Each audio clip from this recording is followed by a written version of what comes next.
Hey, peace and blessings, family. And we're back again talking about spiritual traditions, spiritual paths. And I am joined by Iya Olori. Yes. Pronounce your full name for me. Sure. So my full name is Olori Oyadeli Ogunshina. What does that mean?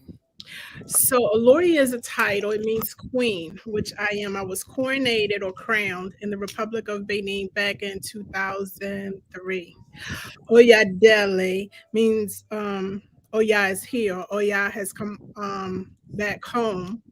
And Ogunshina means Ogun opens the path or the gate. So that is my spiritual name. Oyadele Ogunshina. But everyone in the ATR world knows me as Olori. Olori. So when most people get their name, their spiritual name, is Mhm. there a Risha that crowns them? Is it always in their name or no? 9 times out of 10, yes. Okay. 9 Okay. times out of 10, yes. Sometimes you get your Orisha name, it is if it's divined upon and your head or your crown Orisha is known um, emphatically, then per the Odu, it may state that you are supposed to have this particular name. Some people don't receive an Orisha name until maybe they get initiated. So, each Elay runs things differently. It just depends on what that particular godparent wants to do for that particular godchild. Okay. Okay. So how did you first discover this whole tradition? Girl, so my journey, woo, child. I was born and raised Baptist, Okay. but it never really spoke to me because I had questions. It was so many inaccuracies in the Bible, and I never felt like when I prayed that Jesus was listening to me per se. It wasn't until I got to college that I had a professor. His name was Baba Leon Hosey. He's now ancestor, E by A, and he taught classes on Africa.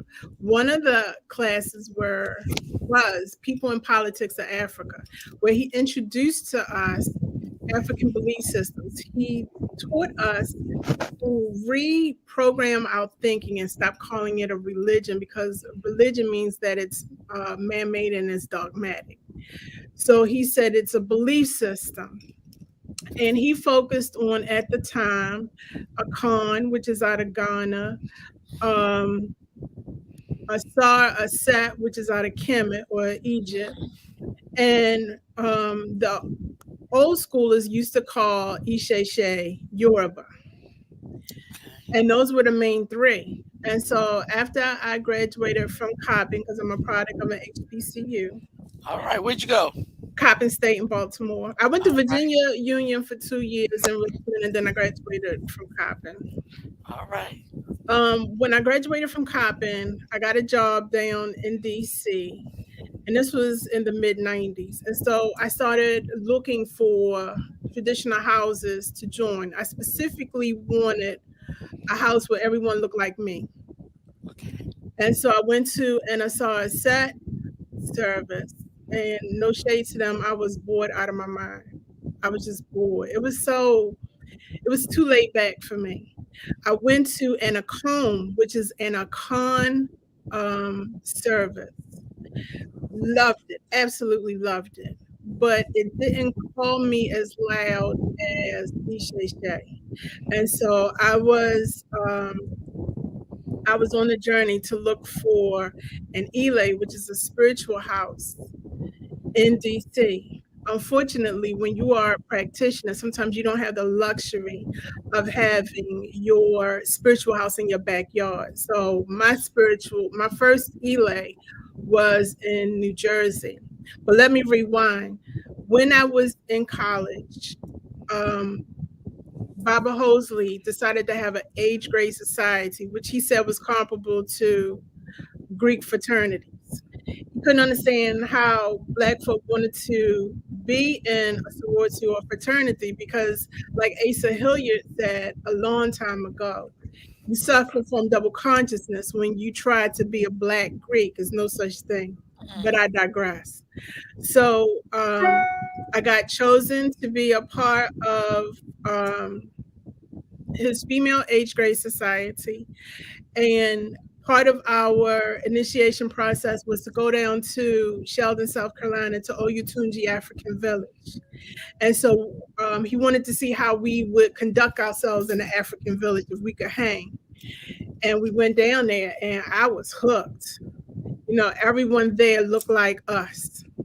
People were speaking Yoruba and English.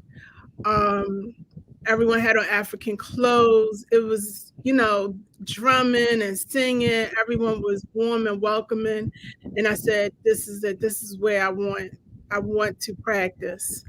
And so fast forward to me moving to DC after college, I couldn't find um, a spiritual home that called to me. I found one in Jersey. After I left that particular house, I hooked up with an Oshun priestess in Maryland. Her name was Ia Oshun Bamake Aduke Ibae. And she became my godmother. And she was the epitome of Oshun, the epitome. And so, under her guidance and her tutelage, I was blessed to go back down to Oyotunji and get initiated into the Egungun Society. And then a year later, I was on a plane going to Dahomey, which everyone knows is Benin Republic, to get initiated to Oya. And then 9 months after that, I was back on the plane going back to get initiated to Shango. And so that has been my journey. I, after my godmother passed, I studied under a few priests, specifically Gromambo Angela Novayan Adayazo, who unfortunately recently passed, Ibae. She was a high priestess in voodoo in Philadelphia, and she taught me a lot. And so dealing with her and meeting new people, I eventually met my current godfather, who is the former Araba to Ikiti State, Chief Bode Fashui. And I've been rocking with him ever since. Right on. And so that's my journey. So, how many Orishas are you initiated to? So technically, I'm initiated to three: Oya, Shango, and Ifa. We don't consider the ancestors Orisha. Okay. So, but I am initiated to that Egbe or that society. Okay. So, what's the difference between when you say Egbe or society? What does that mean? So back in the day, I'm talking about in the 70s and 80s and probably mid 90s, people used to call, they didn't use the term Egbe. They would say cult. And, you know, unfortunately, cult has a bad connotation. So it's probably been since maybe the 2000s that people stopped using the word cult and they use the term Egbe, meaning that society. When you are initiated to a particular orisha, if you go to a drumming or to a festival and they call for Egbe or Ya, then all of the Oya priests and priestesses would get up and dance, you know, show their reverence, etc. So that's the difference. Okay. Okay. So, in your journey, have you come across like people who weren't really in good character? Girl. Ah, Because I know don't, that's the basis for, it's all about that good character. don't get me started. Don't get me started. And what did you do? I mean, like when you come across someone who's not in good character, how do you deal with that? Wow. So me, as a back in the day, I had no filter at all, none. As I get old, I'm trying to mellow out. I'm trying to think before I speak. But what I find disheartening is when you have male priests that prey on females. and they use fear, they use bullying, sexual harassment, um, to inflict their um, their bad ways on females. Countless stories I've heard about sisters who were violated sexually under the guise of Orisha. You Mm, have some babalawos out here, for instance, um, the story that was told to me from a babalawo said that there was a babalawo in New York who had, I don't know if it was a client or a godchild, but the sister had cancer and it didn't look, her situation looked bleak. And the babalawo told the sister that if she wanted to get healed, he had to have sex with her. wait, That he, what? yes, he had to have sex with her, and that he was going to put the medicine on his penis and insert her, sexually. Long story short, unfortunately, the sister died. So when I asked the Baba, um, give me a name, he didn't want to do that. Mm, You have that's some babalawos who are predators to men. I've heard stories of men being sexually violated under the guise of spirituality or Orisha. I know one particular Babalawo who died a horrible death because he raped a guy during his initiation. It's a lot of stories. A lot of times people don't want to um, really go into detail about it. They are ashamed. mm, They are afraid of retribution. They're afraid of if they call the particular person out, that that person's minions will come after them, threatening, send juju and stuff like that. But like I tell my godchildren, I don't fear no one. I don't fear no one that's walking on this earth, because if man put a curse on you, man can take curse off of you. And so if you speaking your truth, your truth doesn't have to be validated by someone's ignorance. That's a quote from Baba Dick Gregory, Iba. mm-hmm. When you encounter people who have been violated, you gotta do something. And so a lot of times, people who come into this belief system looking for elevation, looking for salvation, looking for peace, looking for enlightenment, and then they meet with someone who has questionable moral character, someone who is wretched, someone who ain't worth a damn, they leave. And they'll either go back to the church, go back to the mosque, or they'll just say the hell with it. They want to lump everyone who practice African spirituality as being shady, being a scam. We all aren't like that. But I find that if you know someone is doing bad and you're not calling that person to the carpet, then you're just as guilty as the person who is committing the crime. I agree. I agree. Period. I And agree. so, a lot of people in the ATR community don't like me. I don't give a damn, because I will call you out. If I find out that you are shady and I have receipts to back up my claim, I have to call you out because I have to protect the unsuspecting. Mm-hmm. And that's the Oya in me. Oya champions the underdog. She fights for those who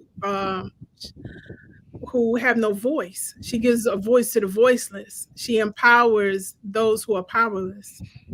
And the belief system is not bad. It's a beautiful belief system if it is practiced genuinely, but you have a few bad apples that will ruin it. And it's not just Ishe Shea. I'm talking about Candomblé, 21 divisions, Santeria, Lukumi, Voodoo, be it African Voodoo or Haitian Voodoo, Shango Baptist, or be it you name it.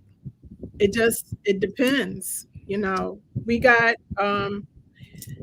Ishe Shea, we got our fair share of scoundrels, to say the least. But There have been priests that if I'm in a spiritual setting and I know the person ain't worth a damn, I tell them, don't speak to me. I don't have no words for you. I'm not going to embrace you. I'm not going to kunle to you. You know, I'm a show restraint and not try to rip your head off Mm, because you're taking people's innocence and their money for right whatever on, reason. You right know, on. Yeah, I think that's a struggle even in regular religion. Like the bad character people kind of always show up. Like I think that's a part of the human condition. I mean, if you will, like in societies, like it's gonna be some crazy people up in here, or people who character is not good. Like exactly, if they was like that in the regular world, like if they was in Christianity or Islam, and then they found this, they're gonna be pretty much the same person. Like, you exactly. know what I mean? So I totally get you with that. Let's talk about Oya for just a minute.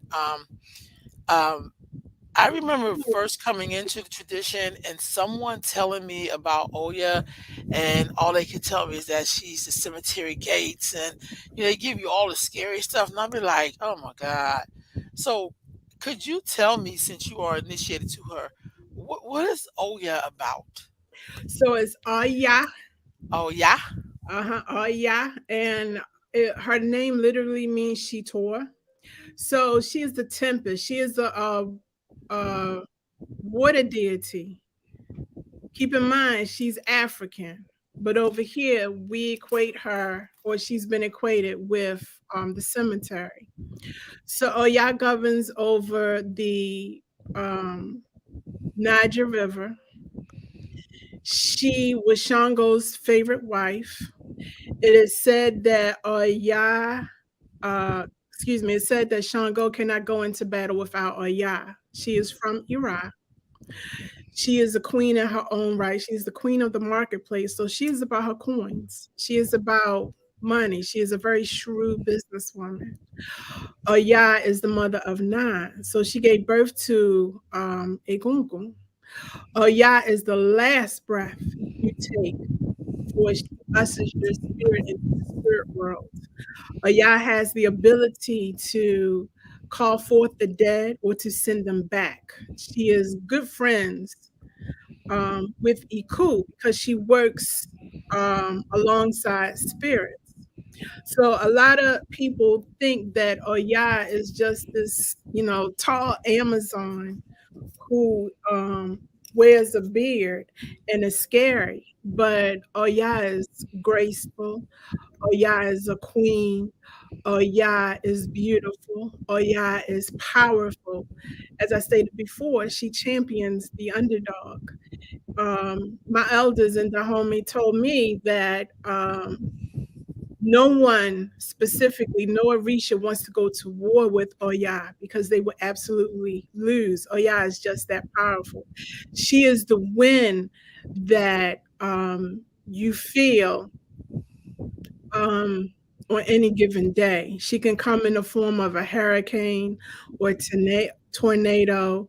Um, she's extremely, um, I don't want to say impersonable, but she's about business.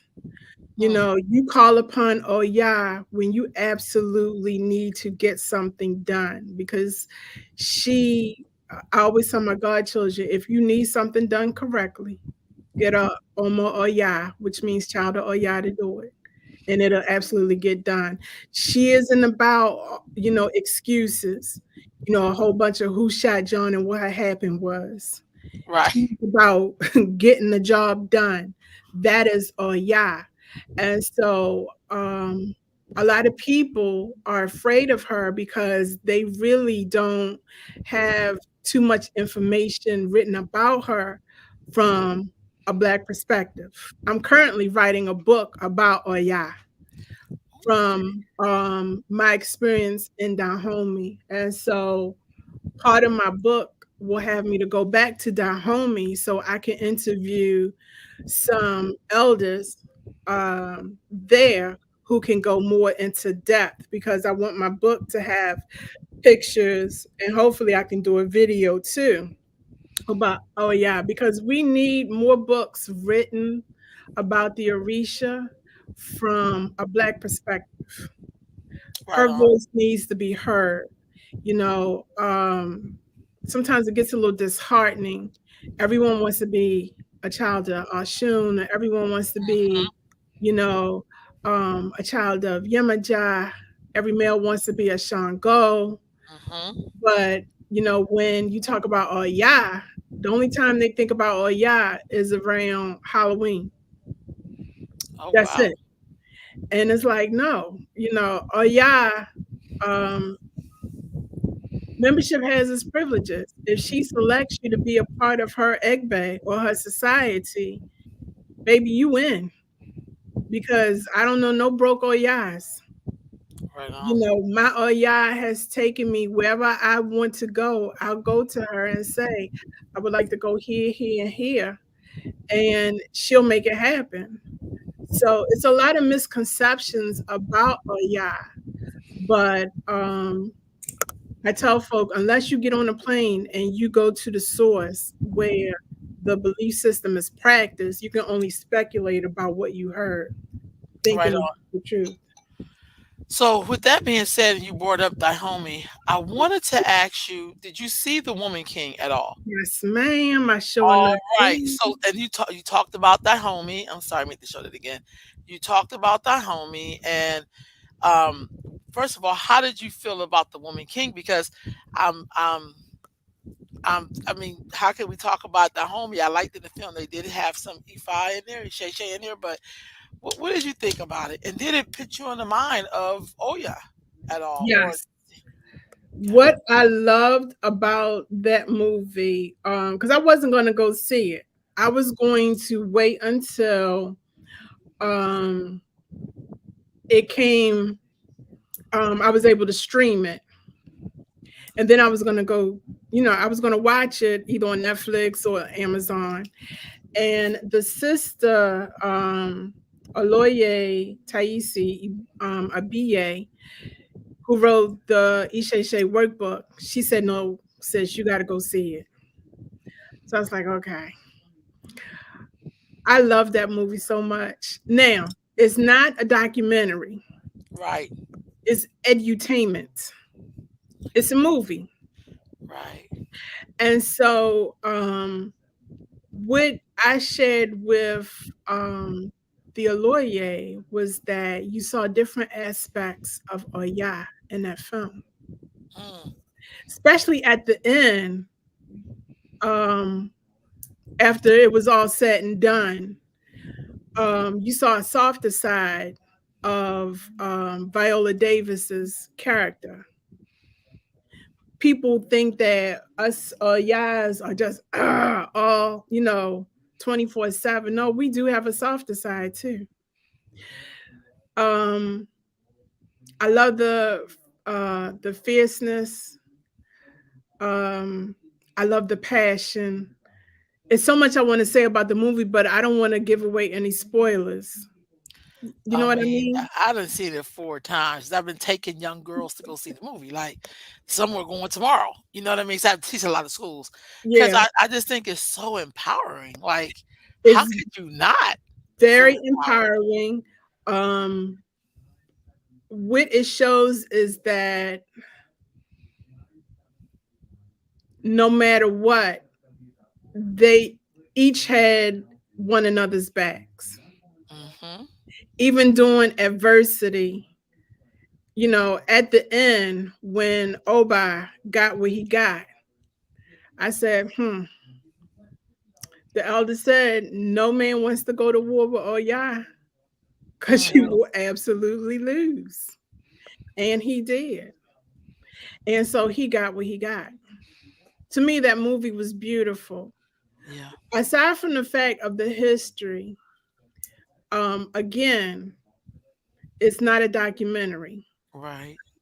And so that movie showed women being empowered, women being strong, women being vulnerable.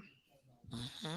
it showed women taking care of their business and how much we can endure under adversity. Hmm. It just, that movie is awesome. Awesome. I wanted to do the the chant when at the end I was like, no, I need to control myself. But if you had stayed while the credits rolled, I you seen that extra showed, scene. yes. Yes. And she was pouring libation to the ancestors and honoring the ones who were no longer with them. I said, this is so damn powerful. Mm. So powerful. And as a Ianifa, I specifically enjoyed her pounding E King, marking Odu, and then interpreting what the Odu was saying so that Viola's character could get a better understanding of what lied ahead in the future. But I'm Hmm. glad that Viola listened and did the Eba, which was Yes. important. In our tradition, what's the point of getting a reading if you're not going to do the Abba? Abba means the sacrifice. You don't necessarily have to sacrifice a chicken or a goat or a pigeon, but you have to give up something to get something. And some people, they don't want to do that. They want quick fix. But that movie, if it doesn't win an Oscar, I'm sure they're going to get a lot of accolades and awards from like TV One and whatever other black or so-called black um, show wants to give them because it was awesome, and all of them, they earned their accolades. So the other beauty that I liked about the movie itself and the story they were telling, that's like the diaspora story. So it doesn't belong just to African Americans. Like that cast was actresses from South Africa, Right. Uganda, Britain, Nigeria, I mean, just all America. All I over. mean, all over because really all of us are a part of that story. You know what Yes. I'm saying? Like I feel like we don't sometimes I hear this argument about British black actors taking jobs from American actors or and I'm like, y'all, like, are you serious? Like nobody can really tell y'all apart half the time. You know what I mean? So I thought that was beautiful that I watched a lot of their interviews and I was just blown away. Like I think everybody they had in there was perfect. I agree. I Everybody. agree. The casting was spot on. Yeah. Yeah. It was visually stunning. I love the Yes. cinematography. I wanted the outfits. Me too. I want my house to have that bathhouse. Yes. I want I want to redo my shrine room so it looks like the way that shrine was shown outside. It was just, they put money into it and I Yeah. appreciate that. It didn't look like it was done on a Tubi Yeah. budget, if Yeah. I'm making sense. No, really. Well, it Yeah. took her 6 years to make that to get the green light. I mean, to really get the support they needed to do that film. And I think the beauty for another beauty for me is like this wasn't fantasy. No matter how they're telling the story, we knew that there was some women who lived like that in that time. Yes. And we never get to see how black women, because they also made a lot of sacrifices to be who they were. And I think sometimes we leave that out. We see a lot of glamour and glitz or whatever we think it is, but we never look at the sacrifices people are making to be whatever they're going Mhm. to be. You know what I'm Right. saying? We just think it's like, I want to be a star, but you have no idea the sacrifices people go through to be Yep. where you see them shining. You have no idea. Exactly. How did you feel about the way they presented Isheshe in that? I loved it. I loved it because it wasn't they took the spookism out of Mhm. it and it was just very natural. And if you are a practitioner, if you are an E5 practitioner, you're like, girlfriend was spot on. Spot on. I really appreciate it because very rarely do we get to see anything like that and it's not done as a joke. is not, something to be made fun of. Like, look at them people with them nuts and the Yeah. board, what are they doing? Because Yeah. they never do that to Islam. No. They don't do it to Judaism. They Right. don't do it to Christianity. Right But on. they think that ATRs are meant to be the butt of, you know, jokes, and we're not. Our belief system predates Abrahamic religions by 5,000 years. Wow. We're not the Okay. Johnny come latelys at Right all. on. Right on. So when they were showing those particular scenes and you was in the theater, did you hear any comments? Because I heard a few comments each time I went. I'm like, some people just so ignorant. It was, you know what I'm saying? No, let me tell you, Okay. when I got there, I was like, damn, it was only four of us in the theater. Soon as they finished running like the what do you call it? The pre-shows. Previews. Yeah, Yeah, the previews. previews. It started to fill up. By the time they got to the first scene when the women were in the grass, Hmm. the theater was packed. Okay. Packed. And so you could hear a pin drop. There was applause where applause was warranted. There was laughter when laughter was warranted. And at the end, people clapped. Hmm. And see, I'm a nerd. I stay because I want to see, okay, who did the makeup, who did the costumes, who did Yeah. the catering, where was the film, who was this character. That I stayed and I saw her pouring libation. I was like, oh, as an Egungun priestess, that just touched my heart because we never see that. We never see us portrayed in a positive light on the big screen. Never. Mm, mm. Wow. You mentioned Shango, Mm. that you are initiated to Shango. Who is Shango? Shango is a deified ancestor. He was the fourth Alafin or king of Oyo, ancient Oyo. Some people say he was a third, but nevertheless, he was a real person. Shango is a manly man. Shango detests liars. Mm, Shango rules with the iron fist, but he too champions the underdog. He protects women and children. Shango has a close relationship with Obatala. Shango, during his time, he had three wives: Oba, Oshun, and Oya. Shango, his egg bay is worldwide. I don't care where you go in the world.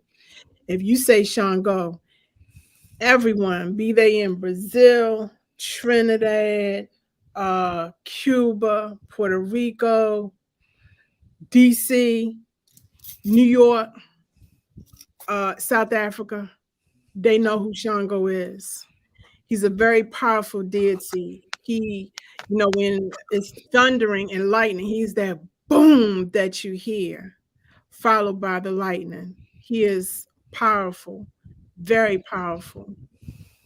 And he is a deity that you don't want to cross and get on their bad side. right on. Okay. What about Ifa? You are initiated to Ifa. Hmm. So Ifa is the voice of Olodumare. Olodumare, in our tradition, is the creator. He is the supreme being. Ifa or Rumala is the witness of faith, the second to Olodumare. Hmm. In the pantheon, you would have Olodumare, and then Ifa, the Orisha, and then us. That's a loose translation of the Okay. pantheon. Um, Ifa is he's the highest level that you can go when you are uh, getting initiated in our belief system. meaning you don't have any priests to Olodumare. There's no such thing. You either are an Olarisha, meaning you're initiated to the Orisha, you are Awo, which is male initiate, male Ifa initiate with 17 years or less of training, or you're a Babalao, which 17 or more years of training, or Ianifa. That's it. Um, I just had a brain fart. That's all right. Ifa is a way of life. So when people talk about Ifa, not only are they talking about the way of life, but they're also talking about Arumala as well. Okay. Okay. So let's look at. I know you said you are. Um, I don't want to say initiated because you said it's not like that, but to the Egungun. Yes, Egungun is Ancestors Collective. Okay. Okay. So what is that? So that would be spirits, ancestors. Okay. Um, your Egun would be your immediate or your blood, like your grandma, your great aunt, your uncle, those who are in your blood. But Egungun is the ancestral collective. Gotcha. Gotcha. Mhm. So it do you find that there are a lot of people who belong to that society or no? Do you get chosen for that? Does that come up in reading? How do you know that you could belong to that or you get chosen for that to be a part of the Egungun society? So let me share a little story with you. Okay. When one of my best friends is the last wife of the first king of Oyatunji, Okay. and her name is Ashimbami. So Ashimbami, when she was living in Oyatunji, she had said that one day her and a couple of young priestesses were walking about, and they happened upon a plantation in a slave house. And I told her, shut up, don't say nothing else. I'm coming down the following weekend because I want to see it for myself. So I go down there, and we had to walk a country mile. That's putting it lightly, but we had to walk to get to this plantation. We get to the plantation. I see the houses on stilts, and I was in awe because you read about it in the books, but your school ain't gonna be like, okay, instead of going to King's Dominion, we're gonna go to a plantation. They don't Right. do that. Right. So I see the house, and I'm like, the moment I walk up to the house and I bend down, I see two children staring back at me. Wow. And I'm like, shit, y'all see these kids? And then I could hear people inside the house. So the people at the plantation had nailed the door and the window shut because apparently Ashambami and the priest they were leaving offerings of food and candle and drink for the spirits that Right. resided in that house. And I could hear the spirit say, let us out, we need some air. And I didn't have anything to try to pry open a nail. So when I came back down the steps, I see this old man leaning up against the tree, and he was smoking a pipe. And I was like, bruh. He was like, I can't do nothing, I'm old. And it dawned on me that I'm seeing and hearing spirits. So as we were walking, because we walked like in a big circle, I could hear drumming. I could hear the Africans um, talking to me, wanting to relate a story. Ocean Bamey had brought her notepad and pen because she was writing everything down. She Mm. was supposed to write a book about that plantation and the people on it. I could hear the Native Americans clear across on the other side of the river. And that whole experience, them spirits were jumping out of me. It was, you know, that scene in Ghost when Whoopi Goldberg was in her parlor Mm-hmm. and the ghosts were jumping in and out of her. Uh-huh. Maybe that was me. They Wow. wore me out. And so by the time we were about to leave, there was like some pots and utensils and things. And I had really wanted to take it as a souvenir. And one of the spirits, her name was Big Mom, and she said, "No, don't take it," because she cried many a tears in that pot. And she said, if you take this pot back with you, it's only going to bring you grief. And Mm. so we left. And by the time we made it back to Ocean Baby's her house, because she lived at Oyatunji, I was worn out. She was like, you know, you got to take a spiritual bath. I couldn't do it. I could not do it.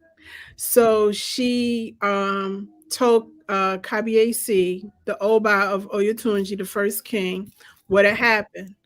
And he did divination. And she came back and she said, "You, my dear, are a medium. You need to get initiated to the Egungun Society." And so 9 months after that, I was making my way back to Oyatunji to get initiated into the Egungun Society. Wow. And so a lot of times when people need pots or shrines, when they need to be elevated to certain levels, meaning if they need to get initiated or go through a ritual, it will come up in divination. Gotcha. Um, I don't know if someone says, "I want to get initiated to a Gungun society," and someone will just initiate them, they should have divination perform, because it may not be that person's path for them to be an Egungun priest or priestess, if I'm making sense. It may not Yes. be in their destiny. Yeah. It's Not like when everyone is people say called those, huh? no, I was gonna say it's not everyone is not called to the priesthood, be it a Gungun or a Risha. Gotcha. That's like when people say, "I know that I'm Oshun," and then they get their reading and the Shun ain't nowhere in there. It's like you Girl, know, you want to be so because you think that's cute. Like I want them boots. You know what I mean? It's like yeah, it's just not the same thing. So yeah. when you are a gungun priest, what are your duties? What do you do? So as an Egungun priest, if you are trained, you can perform Itutu rites or you can do funerals, but you have to be trained. Right on. You should be able to pass spirits so that you could do ikujokos or misas or seances. You should be trained on how to banish spirits. You should be trained on how to spiritually clean someone's house, how to perform exorcisms and things like that, how to elevate spirits. So in my Elay, we do all of that. And when it's warm, um, we normally go to black cemeteries and we do ritual to send those ancestors to the light, because some people seem to think, well, when you die you automatically go to heaven. That's not the case. A lot of times you have people who are wandering spirits, they don't know that they're dead, and so it's almost like they're in limbo, and you got to Mm-hmm. give them a little push and tell them to go to the light. I Right on. started once I got initiated. I was initiated in April of 98. Um that summer, um I was back, matter of fact, in July when James Bird, do you remember that brother? Yes, that was drugged to death. Yes. Mm-hmm. That hurt me to my core. And so what I did was I got with my godfather in Egungun and I said, I need to do some sort of appeasement for those who died during the Mayafa, those who died during enslavement. Mhm. those who died during Jim Crow, and Mhm. those who died up to now, meaning James Byrd. And so this is when the internet just started to take off. I was able to print out. I got, and I still got it. It's a book about this thick of names going back to like the 1860s of Mhm. men, women, and children who had died, um, either on plantations, lynchings, whatever. And it was a 3-day ritual. And I had put the call out to other Egungun priests. No one showed. And so Mhm. it was me and my godfather. We were out doing um doing the ritual to send those souls to the light. Mm. And it was a powerful ritual. And I believe James Byrd name was probably the last name that I had called um after we had finished the ritual. Mm. And so Have you? I've been doing that, ongoing. So how often do you do it?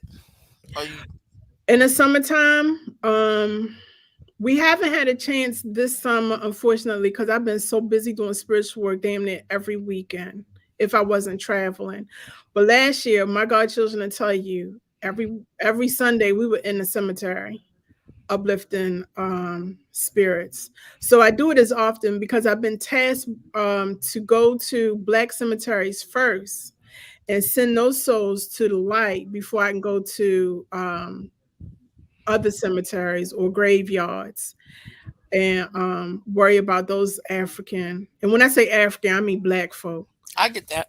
Yeah, African spirits. That's my primary focus is our people. Mm. Okay. Have you been to the lynching memorial No, in Montgomery, Alabama? no, we haven't gotten there yet because I mean Maryland has a lot of black cemeteries, and Mhm. so we still in Maryland. Wow.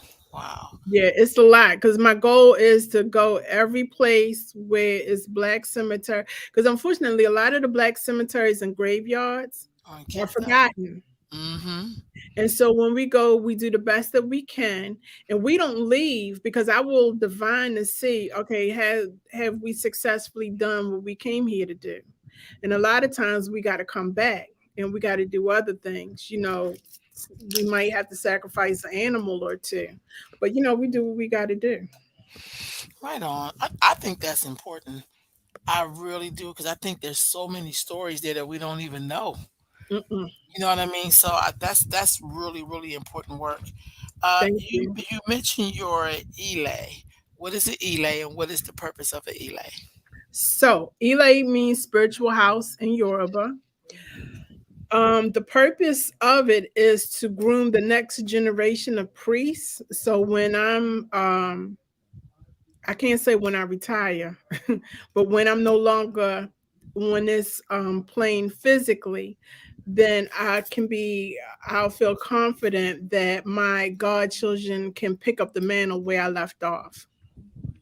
So in my spiritual house, I am training them to be the best priest that they can be within their capability. So Mm, they'll tell you I'm old school, I'm tough, but I'm fair. I don't cut corners. I don't make up rituals as I go. Um, I ask a lot, but I give a lot. okay. All right. That's good. That's good. So when you're in an elay, are you supposed to stay in that elay forever, or It's how? up to the individuals. Some people come, get what they need, and they move on. You do have some who will come and stay. They're comfortable, they're happy. I tell other priests that's the hazards of the business. You will have some godchildren who are ride or die, who will stay with you to the end. And then you have some that think the grass is greener on the other side, or maybe they don't like it being so strict, Hmm. and it's just not for them. You can't take it personal. You Right on. know, it's a person's personal choice. You can't be upset, you know, when a godchild leaves. Just, you know, wish them well. Don't wish them ill. And you focus on the ones who decide to stay with you and who want to learn under you. Right That's on. about all you can do. That makes sense. In your tradition, do y'all have like a southern, like how the Southern Baptists have their conventions, leadership convention conference? Do y'all do something where all the Elays kind of get together, or no? Not particularly. You may have if it's like a huge Elay and they have different chapters or branches in different cities, they may come together. I know in the DMV, which means DC, Maryland, Virginia, in that Right. area, we Yeah. have this thing called Sacred Healing Circle, where all of the ATRs will come together and it's like drumming, singing, people, you know, possessing or mounting their deities. It's like a healing, um, lack of a better word, symposium or Right. festival. They do that, but for the most part, no. Okay. I just so do you ever so when you look at the different branches, I'm gonna just say, like if it's Ishe or Lokumi or Santeria or whatever we have, Mhm. are there times where those different branches kind of get a chance to work together a little bit? Yeah, if they have like sometimes festivals, Okay. you know, like in Philly in June, there's Sunday. a festival called Odun Day. Yeah. It's a street festival, but it started out as a festival to honor Oshun. Uh-huh. So the Iya who started it was a Lukumi priestess. And I believe that you have other ATRs that will come and support because during the festival, they'll have a processional. They parade the egungun. Um, we have offerings. People take their offerings to the river for Oshun, and that's supposed to be the official start to the street festival. But you know, that's just a minute few who may come and participate. And you can tell who are practitioners because we're all in white.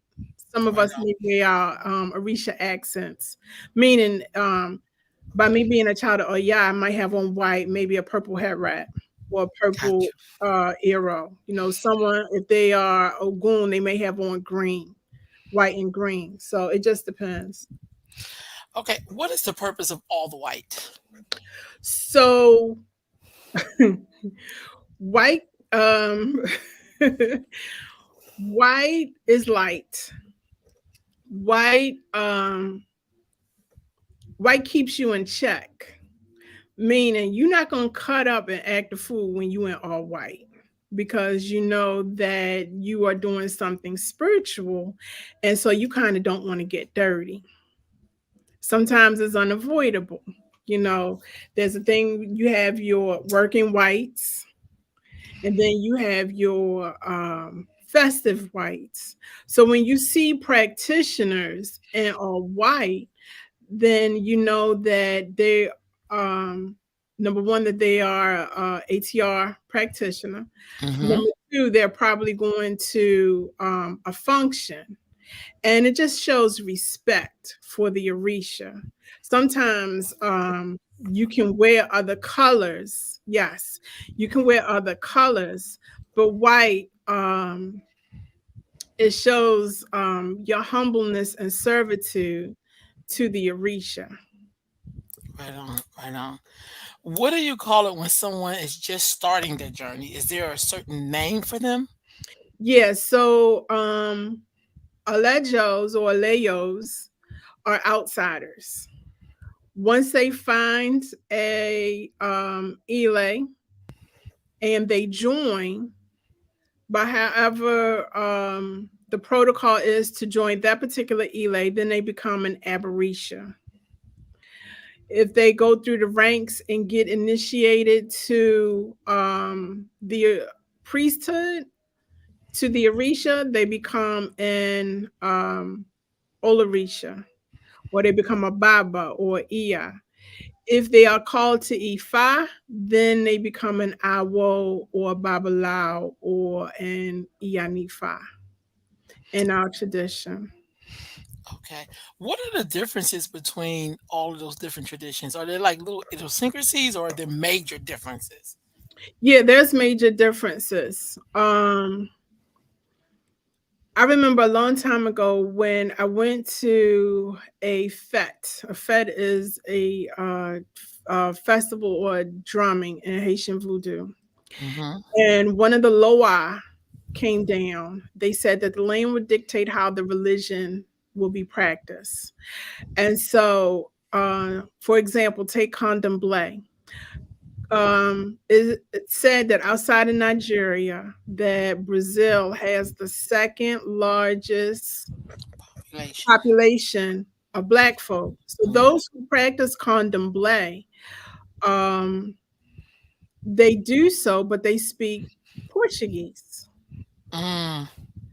So those who know Yoruba may sprinkle their Yoruba in with their Portuguese, but those are some differences there. I forget up until what period they didn't have any, and I could be wrong. They didn't have any like Babalaos or Ianifas. It may be Mm. up until maybe the 80s, I think, that folks started to go to Nigeria, get initiated. Nigerians started to migrate to Brazil and Mm. initiated. So now you have um, Ifa priests in Brazil. But up until then, you had the EIs, which they call May, MAE. And I forget what they called the Babas, but they were Mm. doing all of the work. In Cuba, they practice regla de ocha. And so they would synchronize their Orisha with Catholic saints. Mm.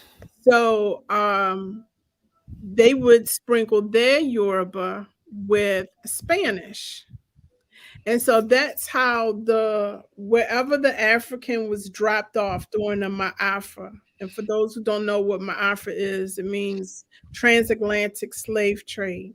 Wherever our people were dropped off, the belief system morphed from Isheshe into Candomblé in Brazil, Regla de Ocha in Cuba, Haitian Voodoo in Haiti, Shango Baptist in Trinidad and Tobago, Mm.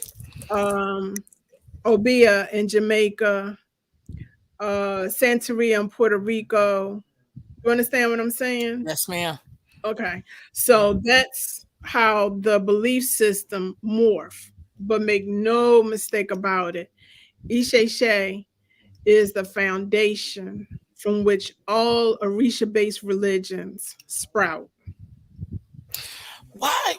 Well, maybe it didn't. I don't know. But in North America and in the U.S., um, did it did it survive at all in North America? Yes.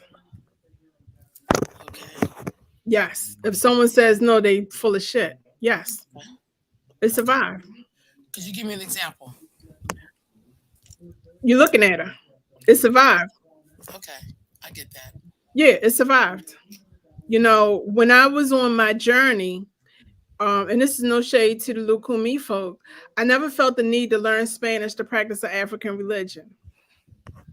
So I said, I'm gonna go to the source. And it just so Mm. happened that, my Aegon sent me back to Dahomey to reconnect with my father's side and get initiated into Oya, the Egbe of Oya, through the Dahomey system, because that's where my people come from. My people are half Fawn and half Yoruba, but we're more so on the Dahomey side. Mm. Wow, that's beautiful. A couple of more Mhm. questions before we wrap up. Sure. Getting a reading. Hmm. Why is that important, and how often should you get uh, a reading? I try So to remember the name for reading, but my brain went like divination, it's okay. divination. Thank you. It's okay. So it's important because it sets it gives you a blueprint on how you should conduct yourself and how you should live your life. Now, if Mm-hmm. you out here living foul, I suggest you get a reading once a month or a divination once a month. Right up. But if you are, just trying to find your way, you just want to make sure you are fulfilling your destiny, I say once every 3 months is appropriate. Or unless there's something big or major that's about to come up, maybe you are going up for surgery, or you're trying to get a job, you're trying to move, any kind of big life decision, you kind of want to get a divination on, Mm, just so you can avoid any traps along the way. You want to be proactive and not reactive with gotcha. respect to getting a divination.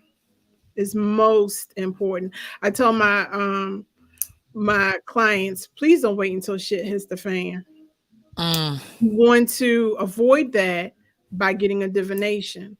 That's step one. Step number two is doing a prescribed ebar. Again, ebar means sacrifice. It doesn't necessarily mean that the client has to go find a chicken and kill a chicken. That's not what I'm saying. Every divination will give you a remedy to your problem. Whether or not you decide to fulfill that or do that particular remedy is totally up to you, because we all have free will. right on. How can you tell if somebody's in good character on your journey? What things should you look out for or this be aware of? By the actions, because their audio matches their visual. Got you. Yeah. If you meet someone and they uh, live like a gypsy, always changing locations, phone number always changing. They ain't got a Mm, pot to piss in or a window to throw it out of. They ain't got no money. They can't keep a Elay. Anytime someone goes before them to get a read and they pulling out tarot cards or crystals or water gazing, they might do the guess method. They don't look like they have Iwapweli, gentle character. They just look a hot mess. And you can mm, spot messiness a mile away.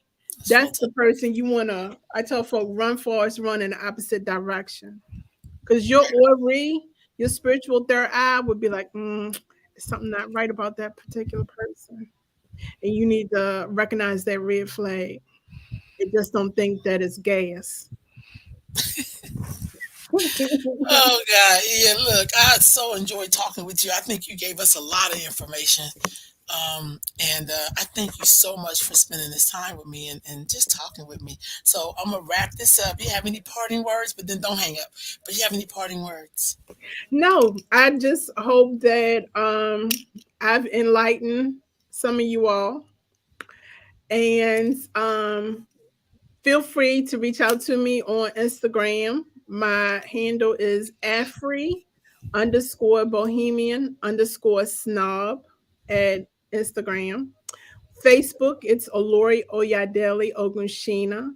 And my website is www.itsolori.com. Oh wow. And hopefully my book will be out by maybe the fall of next year. All right. Thank you so much for joining me. And y'all, I will see you Um, again. Peace.